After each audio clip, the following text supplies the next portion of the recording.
And Shui, we have till 9:15. Yeah, a little bit before 9:15.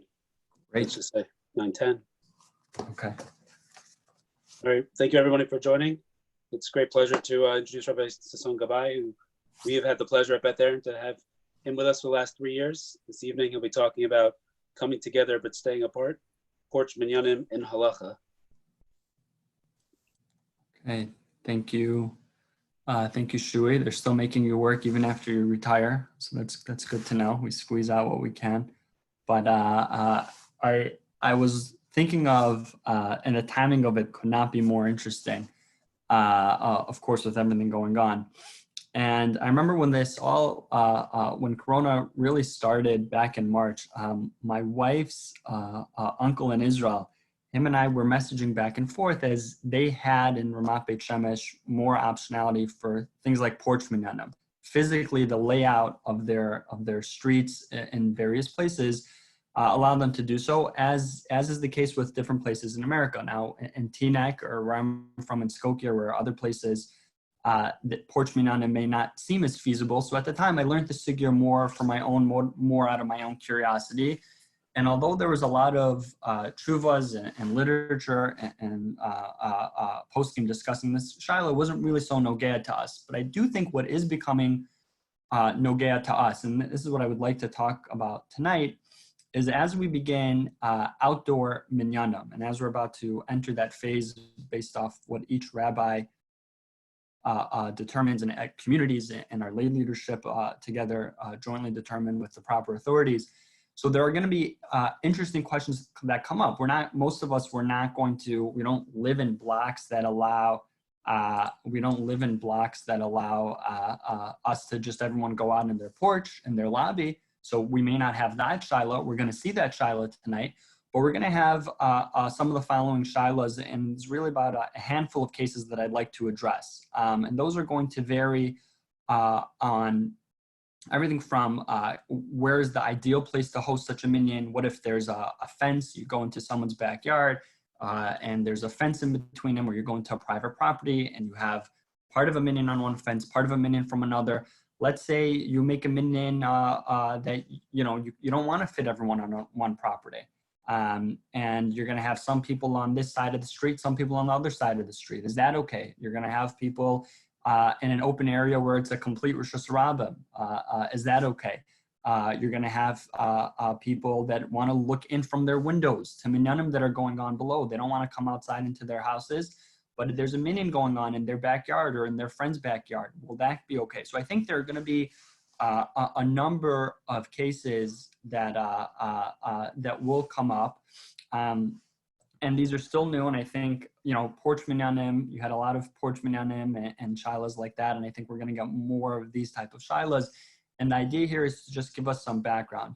Arguably, the most important part of this year, and you'll see in a second, the most important part of this year, the most important factor of this year is not one which we're going to address, which is the most important one is from a health perspective, how all of these factors fit in together. So while we may be discussing halachic shilas that could seem practical, they'll all, of course, be playing a secondary role to the most important factor, which is what is the safest way, what is the way which allows us to live up to the ideal of v'chai b'hem and for us to guard our lives and to fulfill those mitzvos. That is not one we're going to address, but that's obviously going to be the superseding factor when all these conditions allow us to start making with such minyanim. So with that, I'm going to go ahead. Share my screen, and we could jump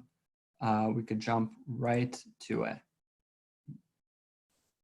So really, the case begins in terms of trying to determine what is and is not the right thing to do in some of these shilas, and what's considered us coming together while we come out of quarantine in these different unique type of minyanim, is what is a minyan? What do we consider a minyan? What does it mean for 10 people to be joining? Practically, what does that mean? And one of the first sources we have of that in source number 1 is the Gemara Pesachim. Gemara Pesachim on Pei Hey, it discusses on people that, of course, there are laws that have to do with eating the Korban Pesach. And part of those laws is that they have to be inside of the house and within one area. So the Gemara, a Mishnah actually begins a discussion in terms of what's considered inside the porch, outside the porch, in the doorway, outside of the doorway.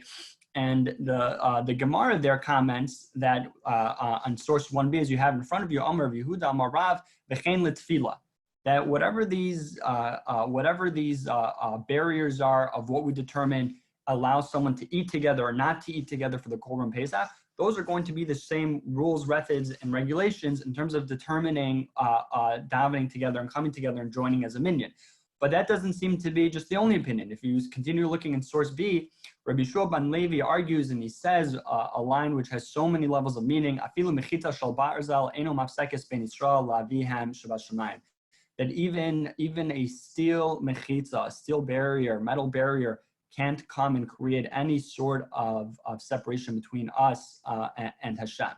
And Rashi there comments that seemingly saying that Rabbi Yeshua ben Levi, some want to look at what Rashi said, commenting on the Gemara, that lechein l'tefila, and we go like Rabbi Yeshua ben Levi, that the concepts of separations and this and that, they don't exist. When it comes to us coming together and forming a minyan, there are no barriers, there are no fences, there are no rules. It's something that transcends all physical manifestations of our physical space together. Tosfos here points out something very interesting. He pushes back on this idea, and it's a Tosfos in a few places. I gave you the Tosfos here on this Gemara in Brachos, where he says here, V'nir l'ri, I'm at the end of source 1D here, the bolded part, if you're with me in the source sheets, V'nir l'ri, da'hacha mayri, le'inyin la'anos yachid kedusha v'heshmei rabbah. That what is going on in this case where the Gemara is discussing about people coming to, about someone being a minyan and what constitutes minyan, that's on an individual that would like to go ahead and he hears a minyan taking place and he wants to be able to answer Amen and Yehei Rabbah appropriately. But to go ahead and to say that the 10 people, that I could have 10 people and we could have all sorts of fences and barriers in between us and they're not all in one place, I could have 3 here and 4 there, 2 here and another guy behind that wall, Tosfos says that doesn't work. Once you have 10 people in one place that are all centrally located, and there's no fences, there's no barriers, they're not outside of doors, only in such a situation could the 11th and 12th person go ahead and answer Amen, but you really do need that initial 10 to go ahead and to make it work. So the first case we're going to get to is as follows, based off the basic grounding we have. If 2 groups of people see each other, can they join together to form 10 people for a minyan? This was the basis for the classic Porch Minyanim cases that were going on. There was I saw a Shiloh last night that, again, there's, it could exist anywhere. There's probably a few apartment complexes in Teaneck that lend itself to this as well. But each person lived in an area where there was like a communal courtyard, and everyone, if they just came outside their door and they were all facing each other, and they were in their own doorstep, so they wanted to know if that would work. The cul-de-sacs is a different issue. We'll get to cul-de-sacs in a little bit later. But let's say people are in a communal yard, they want to come and say, we could all see each other, we're socially distancing properly, that is the main priority from a halacha and health perspective, but we just see each other. Does that work? So the Mishnah in Brachos does talk to us about Hilchos Zimun, going ahead and forming a Zimun, where it says that if they're eating together, that that if they do see each other, they could go ahead and they could combine to form a zimun. And famously, maybe one of the most famous shuvas that has to do with this entire topic that we're discussing tonight is source number 3. There's a shuva from the Rashba that discusses this, and he quotes based off of this Mishnah seemingly in Brachos that has to do with Hilchos Zimun, that in our cases of tefillah, in our cases of forming a minyan and tefillah, that would be okay as well. That if we see each other, that's a factor. The case that Rashba is discussing is an interesting one. He's discussing that in the shuls they have, and we have it. In Beth Aaron, we have it. In my parents' shul in Chicago, we have it. That you have this like a stage, so to speak, and there's fences. But imagine that there's like fences and walls around the stage. You see really nice old historic shuls that have had such a bima. So they were asking the Rashba if that's considered as the person in there is not part of the minyan. Is that considered a barrier? So separate from discussing that that's really not a separate rishus. It's something that's to be used for the purposes of the shul, and it's part of the greater, it's subservient to the greater space within the shul. He did mention our Mishnah, which talks this Mishnah about Hilchos Zimun by benching, that you could go ahead and as long as you're seeing each other, you could count for a minyan. But that Rashba is quite controversial. The Rashbash, he says he does not understand this at all. He attacks us on both fronts. First of all, he says, again, similar to the Tosfos we saw, that when it comes to joining people by virtue of seeing them, even if I'm not in the same rishus as them, that only works if there's a core minyan of 10. But if I don't have that core minyan of 10 going on to begin with, if I'm and I want number 6, 7, 8, 9, and 10 to be spread around through different individual properties or rishus that they have, Rashbash says that doesn't work. He goes, the case in the Mishnah wasn't even talking about that. The case in the Mishnah was talking about you had 2 chaburas, you had 10 guys here and 10 guys here. Each one was able to make a zimun on its own. And then they wanted to come and they say, okay, let's do a nicer, bigger zimun together. But to say we're going to include numbers 9 and 10 for the minyan through such a mechanism, just by seeing each other, the Rashbash pushes back on that very harshly. There are other historical circumstances that we could look at Halacha today of different things that have occurred through the passage of time. And probably there are numerous. I gave you one, and that's the Chidah in source number 5. The Chidah talks about in source number 5. You can't make this up. You thought our quarantines were difficult, and they are in their own way, and they're all affecting us in our own way, personally, health-wise, and financial. But he talks about that there was a quarantine going on during a plague. And people asked, there was 2 houses. One house had 6 people in it, and the other house had 4 people in it. And they weren't allowed to go ahead and to be with each other. Why not? Let them just come outside of their homes. He says, Elu einam yochlim lavo bebayis. They can't go to one another's house. V'hashomer imam besadeh. They had police officers guarding and enforcing the quarantine. Lifnei petach, outside the people's doors. V'gam asher bebayis lo yichlu lates lachutz ki hamakom tsar b'chutz. It was cold if they wanted to try to get out. V'gam hu me'ever l'rabim of v'chiyai gavna de einam yocholim lios b'yachad. They can't come and join together. And he talks about mitam hamelech v'sari hamedinos. That was on a federal level and the state level. Hamelech v'sari medinos. They would not allow people to come in to be in contact with each other while this was going on. So these 2 families wanted to know, would this be okay? I have 6 in one house, 4 in another. Can we see each other and form a minyan? And he found reason to be mekel. And one of the things that the Chidah comes up with is this idea, which has been talked about extensively in our situation as well. One of the reasons is v'lo yitbatlu 40 yom milispal b'tzibur v'lo yishmu kaddish v'kedusha, that a person should try to avoid going 40 days without hearing kaddish and kedusha, a weighty matter that, of course, on our poskim has been contemplated tremendously, and them making the decision still today. But nevertheless, the Chidah was able to be mekel in such a case that if you see one another, that suffices. How do we paskin la halacha? So the Shulchan Aruch, what comes down to it, sees very clearly in Siman Nun Hey and Sif Yod Gimel. This is source number 6 if you're following along with me. Very basic, quick to the point. Sarich shiyu kol asar b'makom echad. All 10 need to be in one place, and the Shliach Tzibor needs to be with them inside the house in one place, discussing the same words in the case that we saw in the Mishnah Pesachim.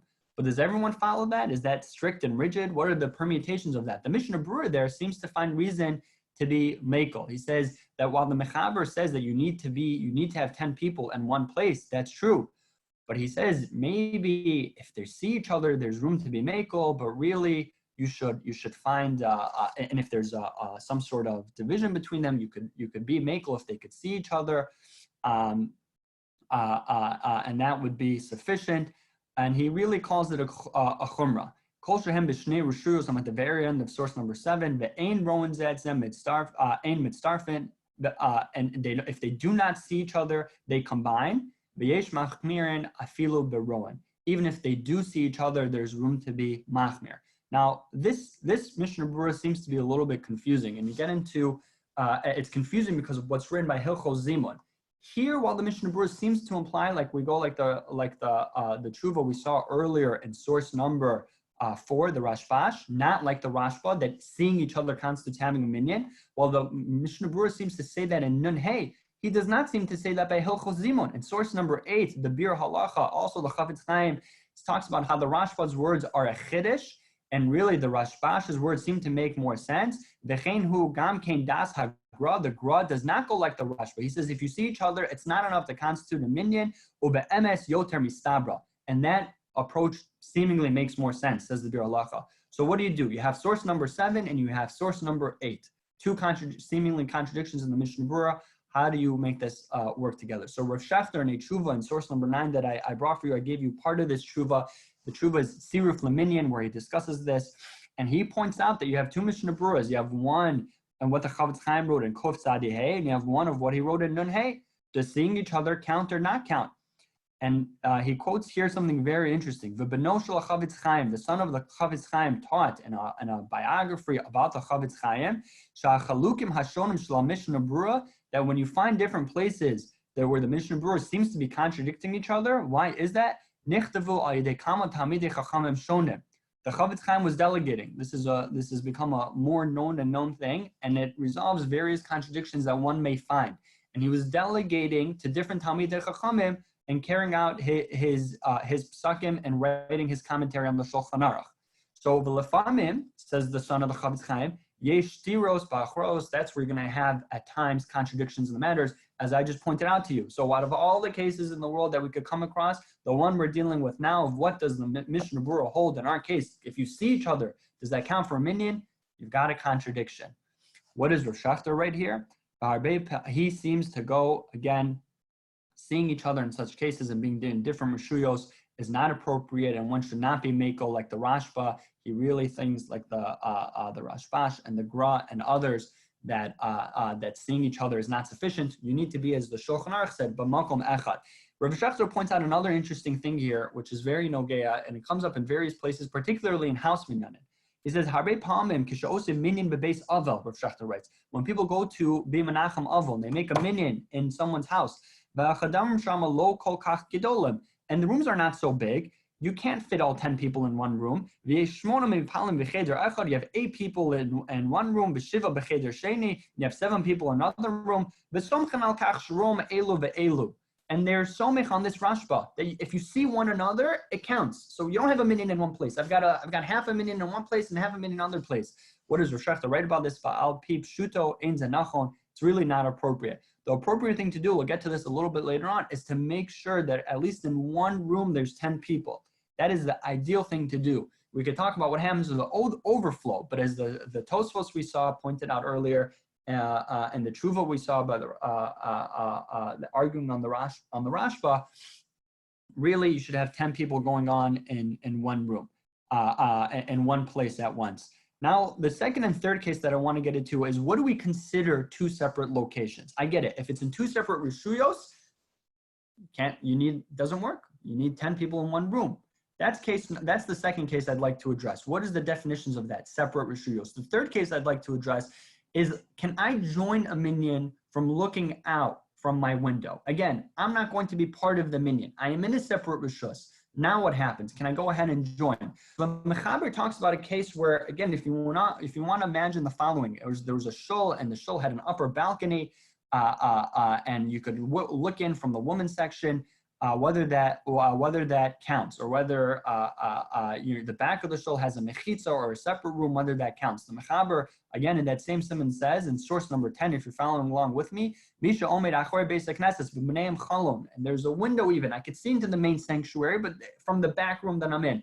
Afilu Gvoa Kama Komos, even if it's not on the same level, it's the women's section is on the upper level, as we've seen in different shuls. Afilu Eino Rochev Arba Mar Lahem Panav. If he's able to look into them and he sees them, then that counts. In other words, this is not the case we saw before, right? The case we saw before was saying you're in two separate places. What the Shulchan Aruch is telling you seemingly here is that this is not considered two separate places. This is one place, and that's why you're able to join. The Ramah talks about that if you're in different floors within a house, or if you're in on the roof of a house, that doesn't work. Even that'll never work. Here, the Mishnah Berurah again doubles down. Again, the Mishnah Berurah here in Hilchos Tefillah talks about that if one sees one another, it could be there's room to be mekel. But again, he says if it's really not such a big deal, im benekal hu lo lered lebeis hakneses. if the individual it's not the biggest deal, let him come down and come into the main sanctuary. Don't let him be on the second floor looking in from the balcony. He should go ahead and do so if it's easy for him. Because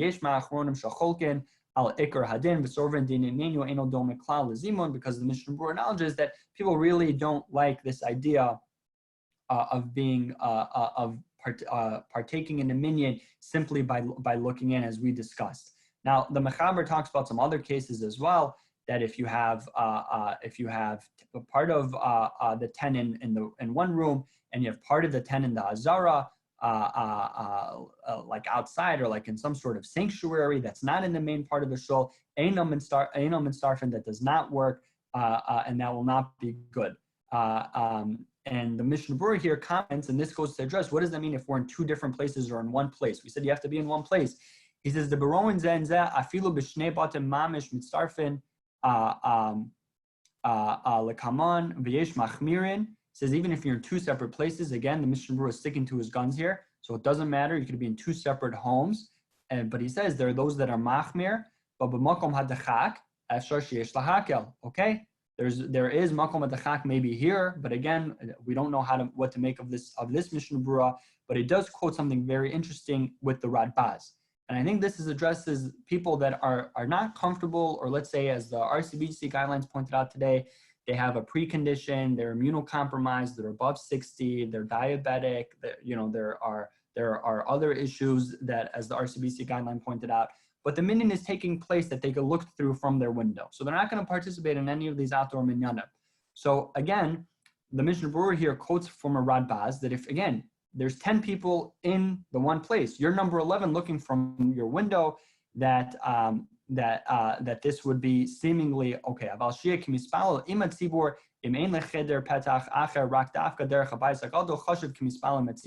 If you're in a completely separate place, your doorway doesn't even go into their area, it's going to be considered tefillah b'tzibur. Now, as we pointed out, I gave it away a little bit with this tshuva from Rav Schachter, but many go against this idea of simply being mitzaref by being able to look at one another. The Aruch HaShulchan discusses this, or Moshe Feinstein discusses this, or Shlomo Zalman Auerbach really says a person should be machmir. It's not really appropriate to daven in such a manner. Shevel Halevi discusses this. He says, and I saw the Aruch HaShulchan writes this as well, as I pointed out to you earlier. And none of that would work. And a tshuva that the current Rishon LeZion in Israel, Rav Yitzchak Yosef, that's Rav Avadia Yosef Zichrono Livracha's son, he wrote a tshuva in terms of being able to combine minyanim by being able to see one another in what's considered two separate places. He says, you can't hide your eyes from 13 of the major achronim, and he goes ahead and he quotes them, and some of them we've looked at together. But he says you can't do that. If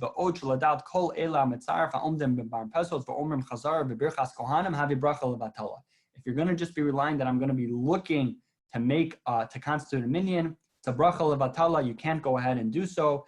And he says there's no difference between Ashkenazim and Sephardim in this regard, as we pointed out from the Rav Shlomo Zalmans and the Rav Moshe Feinstein and from Rav Wozner. But he says that those that want to rely on the Mishnah Berurah, they could go ahead and do so. Rav Asher Weiss, he does point out in this shuvah, which I have for you in source number 20, that you could go ahead and from seeing each other from outside the yards, you could go ahead and to participate in a minyan in such a manner. But he does put some conditions on it, which we're going to get to a little bit later on. And the Piskei Tshuva points out, what about the fact that we have this Gemara, the first Gemara that you and I saw, Afilu Machitza Shel Barzel Eino Mafsekes.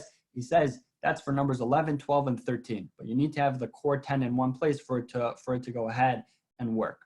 There's another case that I feel could potentially come up. I always look forward and enjoy any feedback. But that is the case of a picture that I have for you here on my screen.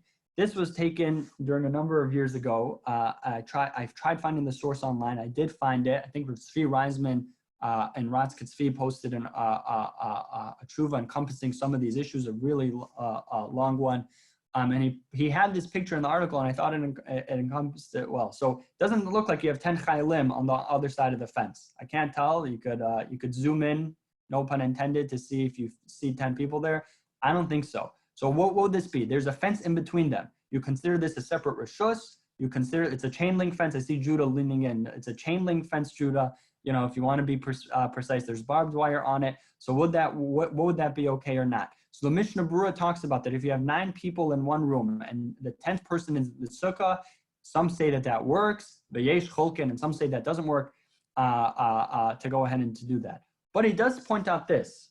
He says, let's say you have barriers you've created to keep tefillin or a Sefer Torah separate. You wanted there to be a mechitza. You created something for the purposes of it being a mechitza. For example, you have a room that you use for leisurely things, but it's not covered for the Sefer Torah to be out in the open like that. So you created a mechitza in such a situation, so that people would not be any sort of disgrace. So he says that's once you created it as a mechitza, he says that's a mechitza. And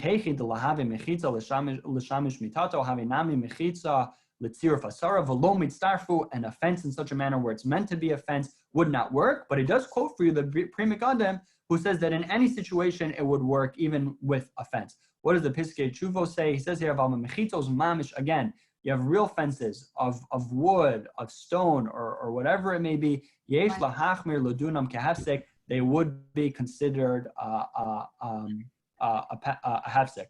The coyote behen kishem ataratan l'shem. It goes on. Achen ena devar mamurim elikisha asu b'matar l'shem mechitza. But again, you put them there for them to operate as a fence. Aval rihitim l'sugin v'kilayim gedolim. These are different types of furniture and large items, and maybe bookshelves. Those are never intended for them to be considered a fence.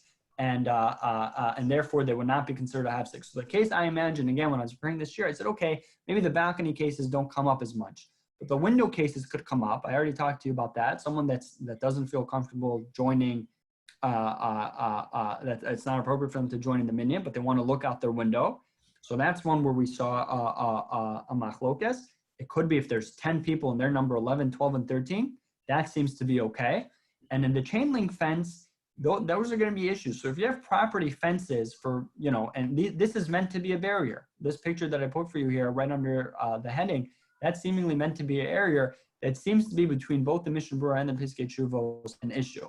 Now, the other things that are going to come up are as follows. Let's say, for whatever reason, from a social distancing perspective, or Rav Asher Weiss talks about this in his Tshuva a bit. And I've seen this on the cul-de-sac issues that were coming up. I saw a picture of a cul-de-sac, and I don't know where it was. I think it was in, I don't remember. I think it may have been in Israel, actually. And you had people from across the street joining. They had the street running in between them. And those type of questions and those type of shilas, is that going to be an issue? So the Shulchan Aruch does talk about by hilchos zimun. Okay, this is by benching. Yesh misha omer that shnei rishos mafsekes ben shnei abatim einam mitzarfen. That if there's a rishus harabim, if there's a rishus harabim that's mafsek in between 2 homes, then you cannot go ahead and create a zimun in such a situation. The Taz points out that you don't need just a rishus harabim from like a hilchos ervin perspective, that you have 15 amos wide and this and that. He says ela afilu shvil hayachin mafsek b'neihem. Even a smaller private property type of home is going to be mafsik for them, and that'll work. And the Pri Megadim points out that what the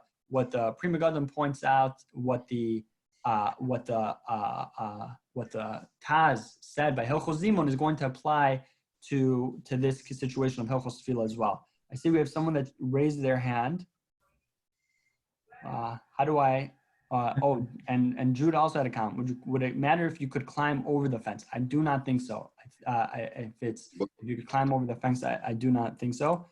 Josh, is there a way? The person that raised their hand. What about our A-room? What about our A-room? Would that be considered 2 different rishuyos? No, if it's all within one rishus. Right. So again, that's a good point, Josh. Josh, I never hear from you. You're usually quiet in these shiurim, but here I'll tell you the answer with the rishus. With if you look by what the Taz says, he says that even if it's not a rishus rabba mamish, if it's just a road going in between it, that's enough. So even if you're in an all-encompassing eruv, but Josh, maybe source 29 is better. The Minchas Yitzchak points out as follows. Right, he was given a case where the workers in the field they wanted to go ahead and they wanted to make a minyan, mincha marv minyan, while they're out in the field. So he says, since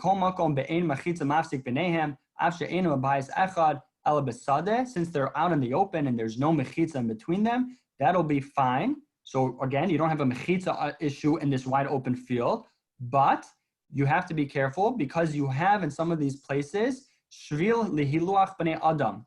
Josh, that's a sidewalk, I think. No, he says you've got sidewalks or some sort of pathways that are going through the fields. And you're going to want to stay on separate sides of it, and that could separate the mispalim. You're going to have some 5 on this side of the road, 5 on that side of the world on the road. And the road that's going in between them is going to be considered a mafsik. 2 sides of an airplane. Great question, Judah. I did come across this. It's crazy. It's bizarre that you hit on these. I did come across 2 sides of an airplane. People were not willing to be machmir by saying that if you're in the aisle and the aisle is considered a mafsik, because they said that really in that situation, the roof of the plane really puts you guys all in one place. So, you could think of that similar to saying like, the aisles in Shul, right? In our main sanctuary in Beth Aaron, you wouldn't say the aisles are some sort of mafsek, but someone talks about it too. I don't remember where I saw it at late at night, but someone does talk about it. There's another, but Josh, did that answer your question in terms of that? Okay. Hold on, Lenny. I love hearing from Lenny. Isn't defense with soldiers a shasa dechak, since they must be separate? Yes, that was the case. That's the heading below where Tzvi Reisman talked about, is that they weren't allowed to be together. So again, it could be, but shasa dechak allows us to be more makel, Lenny, to see one another and to come together. That was what Rav Asher Weiss said. That's what the Mishnah Berurah said. But the Mishnah Berurah did not seem to be machmir, that if you have a real bona fide separation, I'm going back here to find where I had it. If you have a real bona fide separation, it wasn't going to work. Again, the Pri Megadim said that it would, but it doesn't seem to really go like that. Just to touch on the case of the street, opposite side of the street, that seemingly should be avoided. There was another truva I found here in Chashukei Chemed, which talks about that people were, in a cemetery, they wanted to get together to say Kaddish by someone's yortzeit, and they only had 8 people at the kever, and there was 2 funeral workers way down on the other side of the cemetery. And they asked them, when such a situation would it be okay? They said, we're going to answer. We could hear you. We see you. Would that be okay? So he said the same thing. He said, yes. But here he points out something interesting. If the road is going in between them, it's a problem. But if it depends what kind of road, not all roads are created equal. If it's a road to service the cemetery for people to drive around better inside the cemetery, he says that's not considered a mafsik. A mafsik is, a public street. You're on Queen Anne Road, and Queen Anne Road is going between both sides. That's really, considered a mafsik, or through the cemetery, a public road coming into the cemetery. The last case, which I'll touch upon very quickly, which I addressed, which is it better to make a minyan in private property or in public property? So again, if a person is all in one property, it seems to be that it's a little bit better. And if they're in public property, I'm summarizing for you. If it's in public property, they talk about this idea based off a rush. The rush talks about a fascinating case that of what's considered for all us being close to one another. The rush says in a different context that two people that are nazirs are standing next to each other and they could both become tameh, but we don't know which one touched the tameh thing. So do we say both of them have to be careful? So it says yes. If they're both within 4 amos of one another, then we consider that one rishus, and they both have to be makos. They both have to be go ahead, and we consider them in one place. So people point out from that, the Piskei Tshuva says that really in source number 32, that you shouldn't be further from 4 amos from one another. Again, that's it if you're in a wide open, non-private type of property. So for us, again, this is going to be significantly important. I think the guidelines are 6 feet apart when we do these outdoor minyanim. So 4 amos is 6 to 8 feet apart, depending which shita you go by. And again, that's based on the rush. The last thing that I did want to go ahead and to share with you guys is as follows. That there's a lot of talk, and we spent a few minutes together discussing what's considered a tzibur. How do we consider coming together? How do we consider coming together as a tzibur? and davening is a minyan. And a time where the most important thing is to daven. One of the most important things is to try to go ahead and to daven together and to form a minyan. So of course that's top of mind for many of us. But there's different types of forming a tzibur. There's forming a tzibur by being together, but there's other types of being a tzibur as well. And I wanted to share with you something which I saw over Shabbos with my wife. It was a sichas musar from Rav Chaim Shmulevitz, the mashgiach of the Mir. And he points out as follows, that Klal Yisrael also were able to be a tzibur at Har Sinai. They came as one, and he discusses this idea that would enable them to do so. And I want to quote these words for you. Hoil v'sanu Yisrael es hamachlokes. It's not that they were not involved in machlokes. They hated machlokes. V'avu es hashalom, and they loved shalom. Nasu chanayachas. They became one encampment and one group, and because of that, and that's a chazal that Rav Shmulevitz was quoting, is because of that they were able to come together. I think one of the things that it's been remarkable up until now is the unified approach we've had on a communal level on so many of these issues. And it's not a secret, as people are beginning to see, there's going to be different approaches as we move forward in the few weeks. And Shivim Panim LaTorah, and each one has their own Rav that has to make these decisions, and we have the poskim and the health officials involved. But as much emphasis as we're putting and we're driving and we're yearning to come together to be a physical tzibur, to be a spiritual tzibur of visinus and machlokes, that we hate machlokes. So it doesn't, okay, it's not fitting this way or that way or my schedule or I want to come and